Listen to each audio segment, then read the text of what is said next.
يعني قررت لي. رحت قلت لمراتك انك هتتجوز وعملت معاها مشكله وسبت لها البيت من غير حتى ما تسالني رايي اذا كنت انا ان ولا لا. انا اصلا الحقيقه ما عرفتش امسك نفسي، قلت ده اللي لازم يحصل. كان لازم تمسك نفسك طبعا. مش معنى ان انت بقى معاك فلوس ان انت تقدر تعمل اي حاجه في اي وقت او تقرر اي حاجه لاي حد. لا بس انا قلت يعني بعد اللي حصل في التليفون فيبقى طبيعي ان انا اعمل كده. وهو احنا لما اتكلمنا في التليفون قلنا ان احنا هنتجوز؟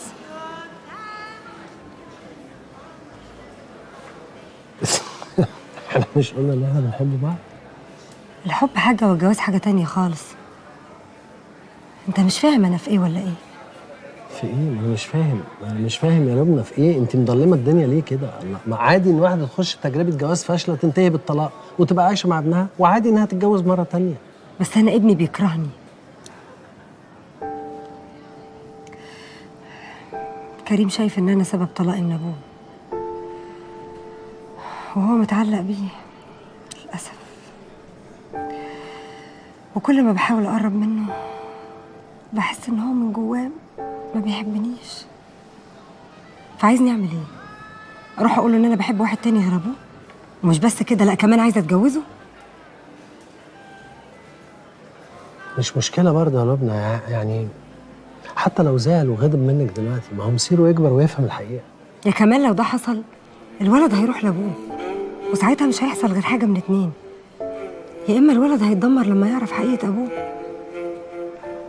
يا اما ابوه هيعوده على حقيقته دي ويخليه يبقى زيه. وانا الموت عندي اهون من ان ده يحصل. لا لحظه بس، زيه ايه؟ مش فاهم يعني هو ابوه ايه بالظبط؟ يعني هو ايه؟ قواد. ايه؟ قواد بيسرح ستات. عنده كافيه في المهندسين بيعرف فيه الرجالة اللي عايزة لا مؤاخذة على الستات الرخيصة. على فكرة أنا ممكن أديك عنوان الكافيه، شكلك مش مصدق، بس لو هتروح لازم تروح بعد الساعة 8. ومتخافش لو ما لقيتش مكان عادي، أصل هشام مأجر شقتين في نفس العمارة اللي فيها الكافيه، بس هتدفع أكتر شوية.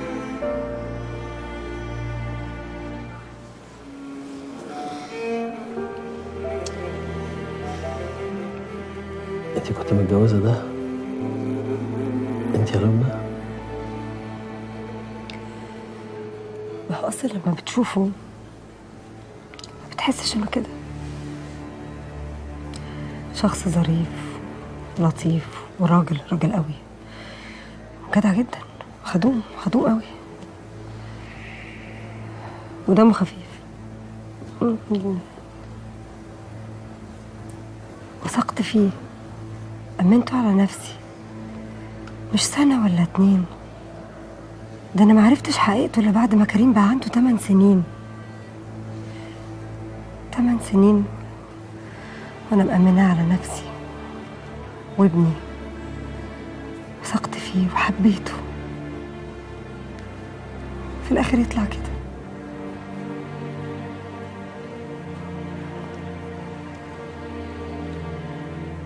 حبيتيه؟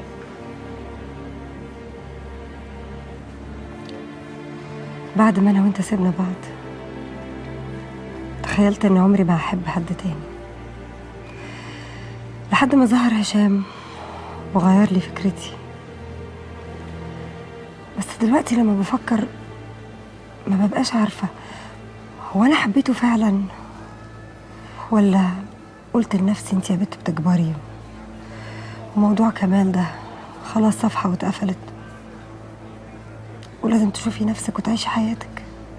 تخيل اني بعد ما عرفت حقيقته كان بيحاول يبيع لي اني لازم اقبله زي ما هو، وان شغلانته دي زيها زي اي شغلانة تانية. تخيل.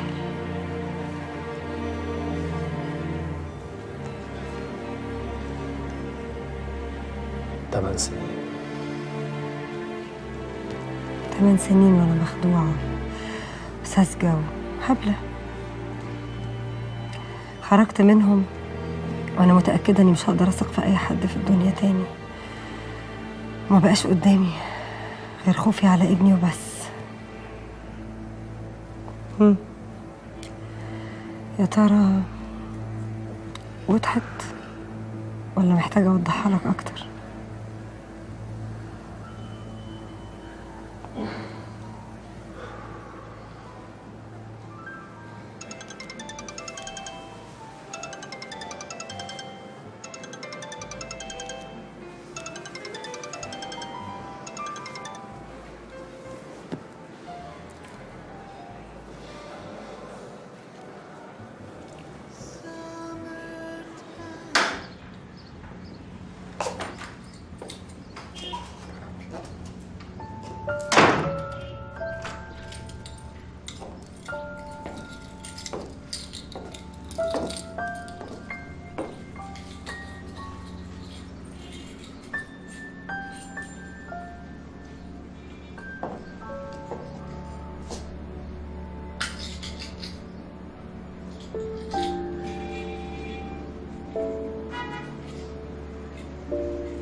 الو، مساء الخير يا فندم. ايوه، انا مدام وفاء حرم الاستاذ كمال المندوه. ايوه يا فندم، حجزنا عندكم شقتين قدام بعض. ايوه. لا، انا كنت عايزه حضرتك في موضوع كده. ايوه، انا كنت بس بسأل على الدوبلكس 370 متر اللي حضرتك وريتهولي في النموذج. لسه موجود منه؟ يعني لسه موجود؟ لا لا لا خالص، لا، مش هبدل الشقتين بالدوبلكس، لا. طب هرجع اكلم حضرتك تاني علشان احجز الدوبلكس. انا متشكرة لحضرتك جدا، شكرا، مع السلامة. مع السلامة. انا خلاص زهقت من الباص ده يا ماما. المس مستقصداني، كل العيال بتلعب وتهيص، وانا كل لما اجي اقول اي كلمه تزعق في وشي وتقولي انت بتعملي دوشه. كلمة بس؟ طب لو مش مصدقاني اسالي ملك او اسالي اي حد من العيال. طب خلاص خلاص، روحوا غيروا هدومكم واعملوا الهوم وورك عقبال ما احضر لكم الغدا. طب هنحل المشكله دي ازاي؟ ان شاء الله هنحلها. يمكن نغير الباص خالص ونروح بحاجه احسن بكتير. يلا بقى.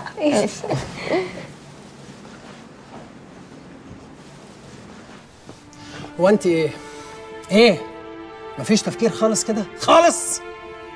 ما بتميزيش بين اللي ممكن يتقال واللي ما ينفعش يتقال؟ يعني انا مش عايز اعرف وفاء اي حاجه عن موضوع الارض. بتتبرعي ليه؟ بتتبرعي ليه وتقولي لها يا منيره؟ خلاص يا كمال، في ايه؟ خف عليها شويه. وبعدين برضو ما انت ما فكرتش قبل ما تتكلم. قلت لها هتجوز عليكي وهجيب لك وهسوي لك. طبيعي انها تسال على فكره. الموضوع مش سر يعني. شفت بقى؟ يعني انت اللي غلطان مش انا يا سي كمال. استغفر الله العظيم يا رب. ايه يا ماما يا حبيبتي بتبصي لي ليه انت كمان كده؟ بحاول افهمك يا ابني، بحاول افهم اخرتها ايه معاك. مش مصدقه ان انت لما يجيلك قرشين تتفرعن على ام بناتك وتروح تتجوز عليها اي واحده والسلام عشان تقهرها وتذلها. يا ماما اتفرعن ايه واذل ايه بس؟ اذلها ايه يا ماما؟ طب ايه رايك بقى ان انا كنت ناوي اخيرها وهديها اكتر من اللي تستحقه، كمان اكتر منه. كمال معلش، ممكن سؤال بعد اذنك؟ اتفضل يا استاذ يوسف. هو انت في واحده في دماغك عاوز تتجوزها يعني؟ ولا انت عجبك فكره الجواز وخلاص؟ لا، اخوك ما يعملش كده. مفيش في حياته واحده ولا حاجه. ده هو تلاقيه قال لها الكلام ده عشان يذلها تقوم هي تتعدل. تاني كدها ويذلها تاني؟ مفيش تمييز يا منيره. لا في يا منيره. ايه رايك بقى؟ في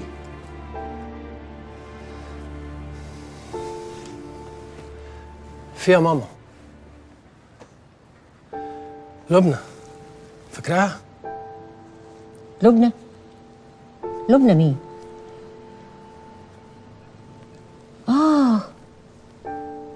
مش دي اللي كانت زميلتك في الجامعه؟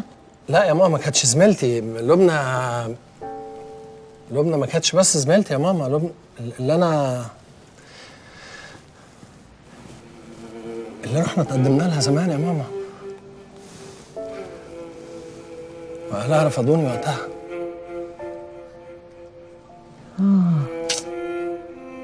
ست منيرة، ايه؟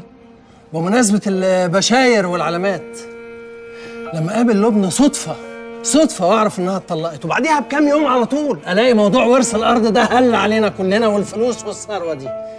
مش دي تبقى علامة من ربنا ولا رسالة بيقول لي ان انا ماشي في الطريق الصح؟ ده كده تبقى وفاء دي فقريه الصراحه. ايه اللي فقريه؟ ما تلمي كلامك انت كمان، عيب. طب قول لنا والنبي بقى يا عم كمال، انت قلت لبنى على موضوع الفلوس ولا خبيت عليها زي ما خبيت على وفاء؟ شكلك قلت لها. يعني انت كده من اولها ومن جواك ما انتش ناوي تعدل بينهم. يعني دي لا اشاره ولا علامه، ده امتحان يا حبيبي وشكلك هتسقط فيه. اصبري بس يا ماما، استهدى بالله يا كمال يا اخويا، لا يجرى لك حاجه، استهدى بالله. اقول لك تعالى معانا النهارده الحفله بتاعت اخوك يوسف، ده هيغنوا شويه اغاني، انا حضرت البروفات بتاعتهم، عجب. لا في حاجة مش مظبوطة، ما ينفعش ابقى جاي اقول ايه وانت بتقولي لي ايه يا منيرة. ارحميني يا منيرة شوية. اهدى يا كمال، اهدى يا ابني، بلاش قعدتك في اللوكندات وارجع لبيتك. ارجع لبناتك ومراتك، ما تسيبهمش لوحدهم. هرجع يا ماما، حاضر.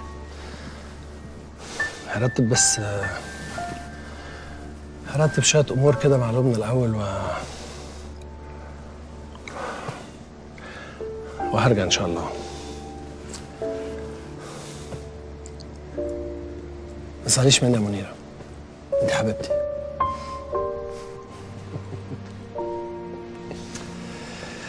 اشرب ينسون كتير. خلي بالك من نفسك. كان نفسي ابقى معاكم. مع السلامة. مع السلامه. مع السلامة يا